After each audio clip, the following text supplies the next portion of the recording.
ఈ సెలబ్రిటీలు ఏ బ్రాండ్స్ కి ప్రాతినిధ్యం వహిస్తున్నారో తెలుసా? పూర్తి వివరాలకు చదవండి రేపటి సాక్షి దినపత్రిక.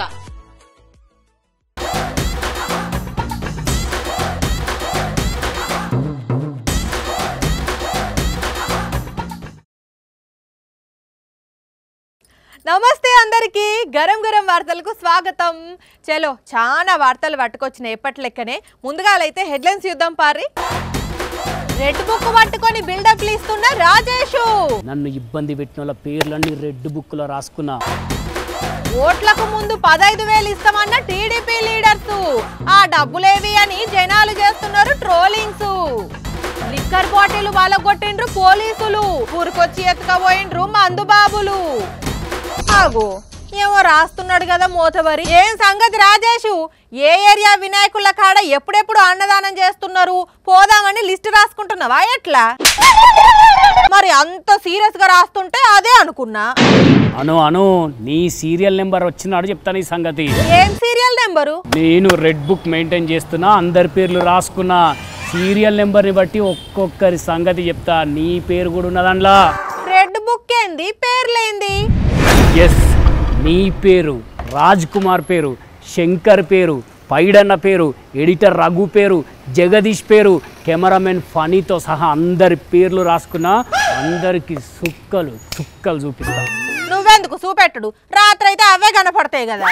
ఈ ఎక్స్ట్రాలే తగ్గించుకుంటే మంచిది అనేది. ఎంత ఎంత ఎంత ఇబ్బంది పెట్టిండ్రు నన్ను. అందుకే నన్ను ఇబ్బంది పెట్టిన వాళ్ళ పేర్లన్నీ రెడ్ బుక్లో రాసుకున్నా. 100 మంది పేర్లు రాసిన. ఇంకో 2-3 ఉండే, నేనే పాపం పోనీ అని విడిచిపెట్టా. పతోడికి ఇదొక ఫ్యాషన్ అయిపోయింది.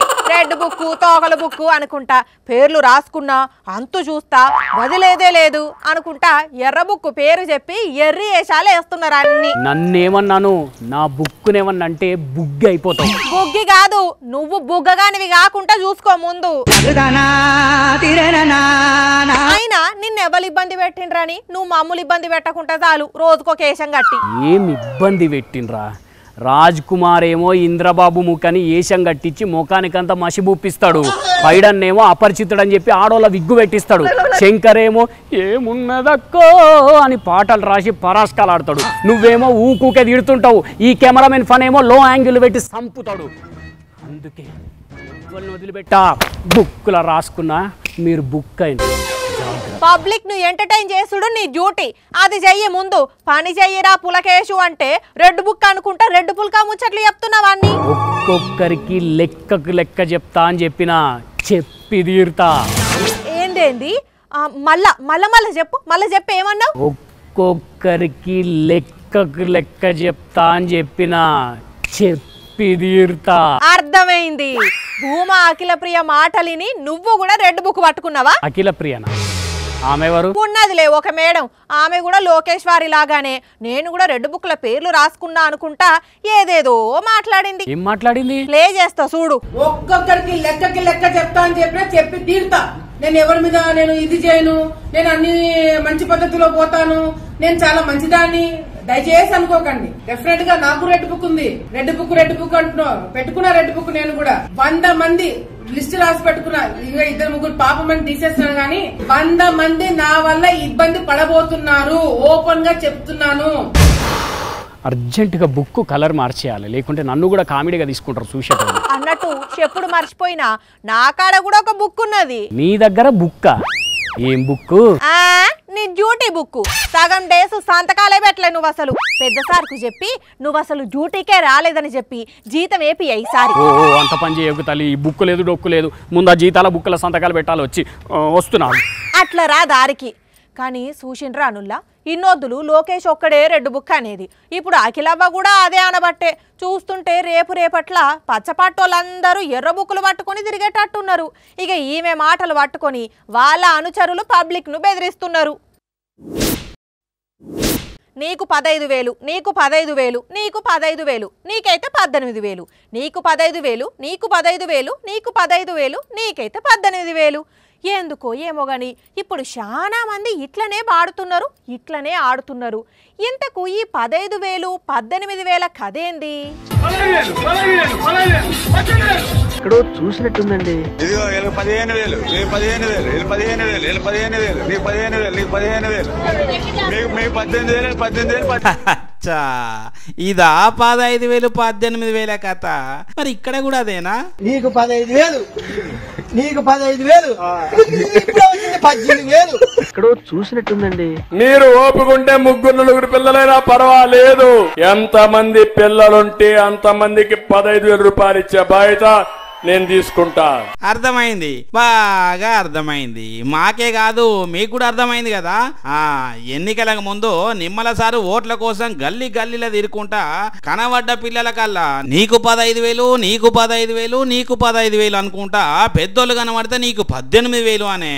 ఇక చంద్రబాబు అయితే ఏకంగా ఎక్కువ మంది పిల్లలను కంటే ఎక్కువ డబ్బులు వస్తాయని అన్నాడు. కానీ తీరా అధికారంలోకి వచ్చినాక డబ్బులేవి సారు 15,000 అని అంటే పత్తాకు లేకుండా వేరు. అందుకే ఏవి 15,000, ఏవి 15,000 అనుకుంటా జనం ఇట్లా ట్రోల్ చేస్తున్నారు. ఏడ చూసినా ఇప్పుడు ఈ 15,000 ముచ్చటే నడుస్తున్నది. ఇంకా రాను రాను కూటమి లీడర్లు ఎవరన్నా కనబడితే ఏవి సార్ 15,000, ఏవి సార్ 15,000, ఏవి సార్ 18,000 అని అడుగుతారు కావచ్చు. పబ్లిక్ చూస్తుంటే అట్లనే కొడుతున్నది. పాపం కొందరు జనసేన నేతల్ని కార్యకర్తల్ని చూస్తుంటే మస్తు జాలేస్తున్నదబ్బా. టీడీపీతోని కలిసి పోటీ చేసి పేరుకే గెలిచినట్టు గాని పెత్తనం మొత్తం టీడీపీ దగ్గరనే ఉన్నది. ఏడ చూసినా జనసేనోళ్లను దేకనే దేకుతలేరట టీడీపోళ్ళు. సరే వాళ్ళు దేకితే ఎంత, దేకకపోతే ఎంత, మన పనేందో మనం చేసుకుందామని జన సైనికులు అనుకుంటే ఇప్పుడు ఏకంగా దాడులకే దిగుతున్నారు టీడీపోళ్ళు. అంతటితోని కూడా ఆగకుండా కాళ్ళు పట్టించుకుంటున్నారు. చూడుండ్రి.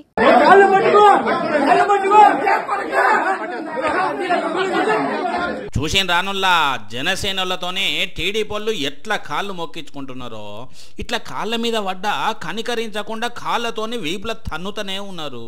మరీ గింత అధ్వానం ఉంటుందా అనుల్లా? అరే, 2 పార్టీల లీడర్లు కలిసే ప్రచారం చేసిర్రు.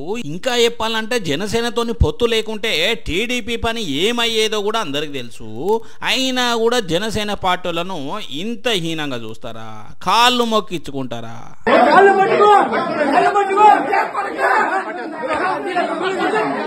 అసలు ఈ లొల్లంతా ఎక్కడి నుంచి వచ్చింది అని అంటే మచిలీపట్నం పరాసుపేటల వినాయకుని మండపం దగ్గర కూటమి పేరుతోనో ఫ్లెక్సీ పెట్టిర్రట. కాకపోతే ఆ ఫ్లెక్సీల జనసేనోళ్ళ పోటు వల్ల అచ్చయించలేదట. దానికి కోపం చేసిన జనసేనోళ్ళు అకో మా పోటు వల్ల లేకుండా ఫ్లెక్సీలు ఎట్లా పెడతారు, మేం తిరగనిది మీరు గెలిచిర్రా, మేం లేకపోతే మీ పరిస్థితి ఏమయ్యేదో తెలుసు అని రాత్రికి రాత్రే ఆ ఫ్లెక్సీలు మొత్తం చింపేసిర్రట. దానికి కోపం చేసిన టీడీపీలు ఆహా అబ్బా మా ఫ్లెక్సీలను చింపేస్తారా మీరు, ఇప్పుడు చూడుర్రి మా ప్రతాపం ఏందో చూపుతామని ఇంటి మీదకి పోయి దాడి చేసిర్రు. పాపం చూడుర్రి రక్తం వెళ్తున్నా ఇడిచిపెట్టలేదు. ఇట్లా జనసేనలతోని టీడీపీలు కాళ్ళు మొక్కించుకున్న వీడియో వైరల్ అవుతూనే చాలా మంది జన సైనికులు సీరియస్ అవుతున్నారట. మరి దీని మీద పవన్ కూడా సీరియస్ అయ్యి ఏంది దాన్ని చంద్రబాబును గట్టిగా అడుగుతాడా, లేకపోతే దెబ్బలు తిన్నది నేనా ఏమన్నా మా పిల్లగానేనా అని చంద్రబాబుతో అట్లనే చెట్టాపాటాలు వేసుకునే తిరుగుతాడా చూడాలి. కానీ చంద్రబాబు నమ్మి ఆయనను సీఎంను చేస్తేందుకు జై కొట్టుకుంటా తిరిగితే మంచి పని అయింది వీళ్ళకని కొందరు అంటున్నారు. ఏది ఏమైనా ఇట్లా టీడీపీలు జనసేనలతో కాళ్ళు మొక్కించుకుంటూ అయితే మరీ దారుణం అబ్బా. తెలంగాణలో సర్పంచ్ల పదవి కాలం ముగిసింది. అందరూ మాజీలైండ్రు. మళ్ళా సర్పంచ్ ఎలక్షన్లు ఎప్పుడు పెడతారా, ఎప్పుడు నామినేషన్ అయ్యాలి, ఎప్పుడు సర్పంచ్ అయ్యి తెల్లంగేసుకొని వార్డు మెంబర్ల వెంట పెట్టుకొని తిరగాలని చాలా మంది కలలు అంటున్నారు. కొందరు మనసులున్న మాట బయట పెట్టుకుంటుంటే విని ఇక ఈసారి నువ్వే పోరాబాయి సర్పంచ్ అని అంటున్నారు కదా. అయితే వరంగల్ జిల్లా పర్వతగిరి మండలం చెరువుకొమ్ము తండాల ఓ గన్న అప్పుడే సర్పంచ్ అయిండు. అప్పుడే కాదు ర్యాలీ కూడా తీసిండు. ఇంకో కలర్ఫుల్ గా కలర్ పోసుకొని ఖతర్నాక్ గా మాట్లాడుతున్న ఈ అన్ననే సర్పంచ్. ఇంకో ఈడ కనబడుతున్న పబ్లికే ఈ అన్నను గెలిపించిన ఈ లెటరే సర్పంచ్ అయినట్టు రాసిన కాగితం, సాక్షుల సంతకాలు. పోరాకు ఇదెక్కడి కదా, ఇదెక్కడి ఇచ్చాంతరం. ఒక దిక్కు గవర్నమెంట్ కులగణన ముంగటేసుకొని అంతా అయిపోయినాకనే ఎలక్షన్లు పెట్టాలని ప్లాన్ చేస్తున్నదని వార్తలు వినబడుతుంటే ఈ అన్నకు ఒక్కనికే ఎప్పుడు నోటిఫికేషన్ ఇచ్చిండ్రు, వీళ్ళు ఎప్పుడు ఓట్లు వేసిండ్రు, అసలు ఎప్పుడు కౌంటింగ్ చేసిండ్రు అని అంటే ఓట్లు లేవు, ఏం లేవు, అంతా ఇనానమాసే. అరే వార్డు మెంబర్కే వార్డోళ్ళు అంతా వచ్చి మేం నిలబడతాం, మేం పోటీ చేస్తామని అంటారు. మరి ఈయనకి ఎవరు పోటీ రాలేదా అని అంటే రాలేదాట. రానియకుండా అన్నేదో మంత్రం వేసిండట. చెప్పవే అన్న, ఏం చెప్పి చెప్పిండు మీకు? 3 గుళ్ళు, ఒక బొడ్రాయి, హనుమాన్ టెంపుల్, పోచమ్మ గుడి 3 నిర్మించి మీరు సదరు కొబ్బరికాయ కొట్టుకుని వెళ్ళవలసిందిగా అని చెప్పి కూడా చెప్పడం వల్ల జరిగింది. నిన్న రానులా 3 గుళ్ళు కట్టిస్తానని మాట ఇచ్చిండట. అట్లనే బొడ్రాయి పండుగకు ప్రతి ఇంటికి 1000 రూపాయలు ఇస్తానని చెప్పేసరికి ఇక నువ్వేమో సర్పంచ్ అని ఎత్తుకొని ఊరేగించిండ్రు. అయితే దీనికి ఒక కండిషన్ కూడా పెట్టిర్రు. ఇవన్నీ పనులు ఓట్ల కంటే ముందే చేయాలన్నట. ఒకవేళ మాట తప్పితే వేరేటోళ్ళు నామినేషన్ వేయొచ్చునట. అయితే రూల్స్ బ్రేక్ చేసి నామినేషన్ ఎవరన్నా వేస్తే 50 లక్షల జుర్మానా కట్టాలన్నట. కానీ చూడాలి మరి ఓట్లు వచ్చేసరికి ఎట్లుంటదో ఏమైతుందో వీళ్ళ ఊళ్ళే. మందు బాబులం మేము, మందు బాబులం, మందు కొడితే మాకు మేమే మహారాజులం అనుకుంటా కొందరు మందు బాబులు పెగ్గుల మీద పెగ్గులు వేసుకుంటా పెద్ద యుద్ధమే చేస్తుంటారు కదా. అయితే అదే మందు బాబులు గీడో కాడ పెగ్గులేసుకుంటా కాదు, పెగ్గుల కోసం ఏకంగా పోలీసులతోనే యుద్ధం చేసిండ్రు. అదేంది అంటారా? చూడుండ్రి, మీకే తెలుస్తుంది. తీరొక్క మందు బాటిళ్లను బజార్లో పెట్టి వాటిని పలుకొడతామంటే మా మనసు ఎక్కడ ఆగుతుంది సార్? 90 కోసమే నానా రకాలుగా కష్టపడేటోళ్ళం. అటువంటిది ఇంత పెద్ద బాటిళ్లను పలుకొడతామంటే ఊకుంటామా సార్? ఎవరు చెప్పినా వినం, ఎవరు ఆపినా ఆగం అనుకుంటా. ఇంగో ఇంతమంది పోలీసులు ఉన్న మన మందు బాబులు ఇంగో ఎవరికి దొరికిన సీసన్ వాళ్ళు ఎత్తుకపోయారు.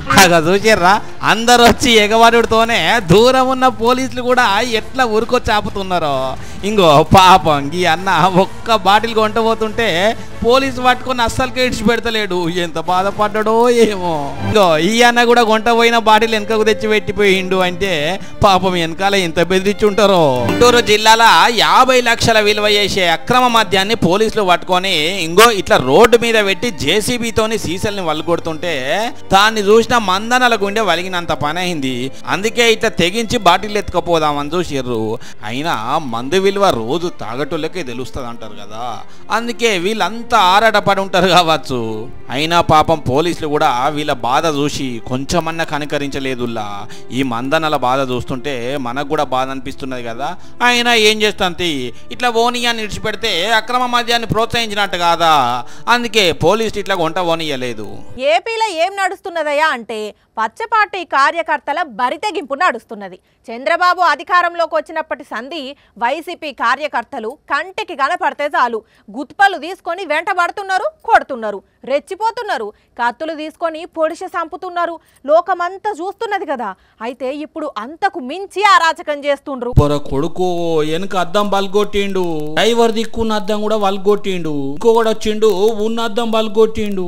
కథం వెహికల్ మొత్తం పొట్టు పొట్టు నుజ్జు నుజ్జు. ఖరీదైన కారు అద్దాలన్నీ కైమ కైమైనాయి. కొడుక ఒక్కొక్కల పొగరు చూడుర్రి ఎట్లా బీభత్సం సృష్టించిర్రో. మరి ఇంత అన్యాయం ఎందుకు ఇట్లా ఆగం చేసిండ్రు అని అంటే అంతా లోకేష్ రెడ్ బుక్ రాజ్యాంగం. ప్రెస్ మీట్ అలా చెప్తున్నాడు కదా, ఆయన చెప్పినట్టే వీళ్ళు నడుచుకుంటున్నారు. పల్నాడు జిల్లా పెద్దకూరపాడు నియోజకవర్గంలో మునిగిపోయిన పంటలను పరిశీలించేందుకు మాజీ ఎమ్మెల్యే షెండూరు శంకర్రావు పోతుంటే అట్టెట్లా పోతాడు, పోనే పోవద్దని పచ్చపార్టీ కార్యకర్తలు ఇట్లా గూండాగిరి చేసిండ్రు. మరి వీళ్ళు ఇంత చేస్తున్నా పోలీసులు ఎందుకు పట్టించుకోలేదో వాళ్ళకే తెలవాలి. ఇక గుంటూరులో కథ ఇట్లుంటే ఇటు సత్యసాయి జిల్లాల మాజీ మంత్రి పరిటాల సునీత అనుచరుడు గంగాధర్ ఏకంగా తుపాకీ పట్టుకొని గల్లీలలో జనాలను గజ్జున వణికిస్తున్నాడు. జనాలంతా ఒక్కటైపోయేసరికి గమ్ముల వేయండి గాని అసలు ఈ తుపాకీ ఎట్లొచ్చింది అన్నదే ఇక్కడ పాయింట్. ఈ ఒక దిక్కు రెడ్ బుక్ రాజ్యాంగం, ఇంకో దిక్కేమో గన్ కల్చరు. అసలు టీడీపోలు ఏం చేస్తున్నారో అర్థమైతలేదు. పోన్రి స్కూల్ పిల్లగాండ్లు ఎవ్వలైనా ఏం చేస్తారు, మంచిగా పొద్దుగాలనే బడి బట్టలు వేసుకొని బ్యాగు జబ్బలకు తగిలించుకొని దగ్గర బడుంటే నడుచుకుంటా, దూరం బడుంటే బస్సో ఆటోనో ఎక్కిపోతారు, మంచిగా చదువుకుంటారు కదా. కానీ అదే గీడో బుజ్జి బడి బట్టలు వేసుకున్నది, బ్యాగు తగిలించుకున్నది, కానీ బడికి పోకుండా దొంగతనానికి పోయింది. మొదలు స్కూటీ తాళం నింపి తర్వాత బండిని నింపేందుకు తీరొక్క కష్టం పడుతున్న ఈ చెల్లెని చూస్తున్నారా? ఈమె మామూలు చెల్లె కాదుల్లో, పెద్ద దొంగ చెల్లె. ఎందుకనంటే స్కూల్ డ్రెస్సులు వచ్చి ఇట్లా బండికే సూటి పెట్టి బండినే ఎత్తుకపోవాలని చూసింది. ఇది వారణాసి కబీర్ నగర్ లో జరిగిన దొంగతనం. మరి ఈమెకు బైక్ తాళం ఎక్కడి నుంచి వెళ్ళి వచ్చింది, దొంగతాళం గిట్ల ఉన్నదా అని అంటే ఆహా ఆ బండి ఓనర్ వాళ్ళు ఇచ్చిరట. ఓష్ని పాపం పాడుగాను దొంగమే అని తెలిసి కూడా తాళం ఎట్టిచ్చిర్రు అని అంటే అదో పెద్ద కథ. ఎందుకనంటే ఈమె లోపల చోరకలే కాదు నటన కళ కూడా మస్తు నట్టున్నది. అందుకే అపార్ట్మెంట్ వాళ్ళ దగ్గరికి పోయి మా కారు కడ్డంగా మీ బండి ఉన్నది జర పక్కన తీయాలే, బండి కీసి ఇచ్చిర్రు అని అనుకో, తీసి పక్కన పెట్టి మళ్ళీ మీ తాళాలు మీకు తీసుకొచ్చిస్తా అన్నదట. అయ్యో చిన్నపిల్లేనాయే, మళ్ళీ స్కూల్ డ్రెస్ లో కూడా ఉన్నది కాబట్టి ఇదే అపార్ట్మెంట్ లో బుజ్జాయి ఉంటది కావచ్చు అనుకొని తాళాల గుత్తి చేతిలో పెడితే మెల్లగా కిందికి పోయి ఇట్లా కిటుక్కు అని తాళం దింపి మెల్లగా అటు ఇటు కష్టపడి ఇట్లా బుర్రునేసుకపోయింది. తర్వాత ఎంతకు రాకపోయేసరికి అరే ఏది పిల్ల, బండిని పక్కన పెట్టి తాళం తీసుకొచ్చిస్తా అన్నది పత్తా కనబడతలేదు ఏంది అని చూస్తే అప్పుడు తెలిసింది అన్నట్టు ఈమె బండి ఎత్తుకపోయిందన్న ముచ్చట. ఇక వెంటనే పోలీసులకు కంప్లైంట్ ఇస్తే వాళ్ళు ఈ బుజ్జి కోసమే గులాడుతున్నారట. సిద్దిపేట జిల్లా ఉస్నాబాద్ లో కూడా ఇంకో ఈ బద్మాషిగాడు బండి ఎత్తుకపోతున్నాడు. అరే ఇంటి ముంగట ఎవరైనా బండి పార్కింగ్ చేసుకుంటారు. ఇక దాన్ని చూసిన వీడు మరి ఏమనిపించిందో గానీ సీదా తీసిండు, ఎత్తుకొని వేయండు.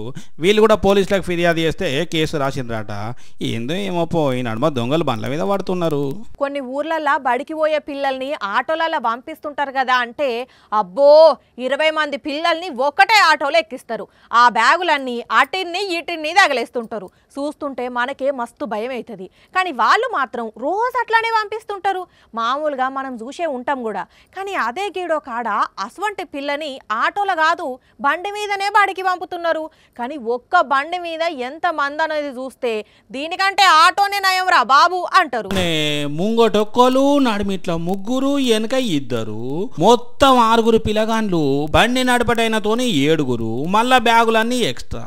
ఇట్లా ఇంత మందిని ఎక్కించుకొని డేంజర్ గా బడికి తీసుకుపోతున్నాడు ఈ అన్న. అంటే మనకే మస్తు భయం అవుతున్నది కదా. కాకపోతే ఈడ బండి నడపటైనా భయపడతలేడు, కూర్చున్న పిల్లగాళ్ళు అస్సలకే భయపడతలేరు. మరి రోజు ఇటనే పోతారో లేకుంటే ఇవాళ ఆటో గిట రాకపోతే పోతున్నారో తెలియదు. కానీ యూపీలా ఒక్క బండి మీద ఇంతమంది పిల్లగాళ్ళని ఎక్కించుకొని పోతున్నాడు. అదృష్టం కొద్దీ దేవిని దయ వల్ల ఏం కాలేదు. కానీ ఏదైనా ప్రమాదం అయితే ఎంత పరిశాన్ ఉంటుందో ఒక్కసారి ఆలోచన చేయర్రి. మరి దీని మీద యూపీ పోలీసులు ఏం చర్యలు తీసుకుంటారో కానీ జనాలు మీరైతే ఇటువంటి సాహసాలు చేయకుండ్రి, పిల్లల్ని ఇబ్బంది పెట్టకుండ్రి. తర్వాత ఏదన్నా కారాంది అయితే మాత్రం బాధపడకుండ్రి, సరేనా? ఇక ఇవి మరి ఇయాల్టి గరం గరం వార్తలు. మళ్ళా రేపు ఇదే టైంకి మస్తు వార్తలతోని కలుసుకుందాం. అప్పటిదాకా చూస్తూనే ఉండండి సాక్షి టీవీ. టైం గుర్తున్నది కదా, రాత్రి 8:30కి, మళ్ళీ పొద్దుగాల 8:30కి. ఉంటాం మరి.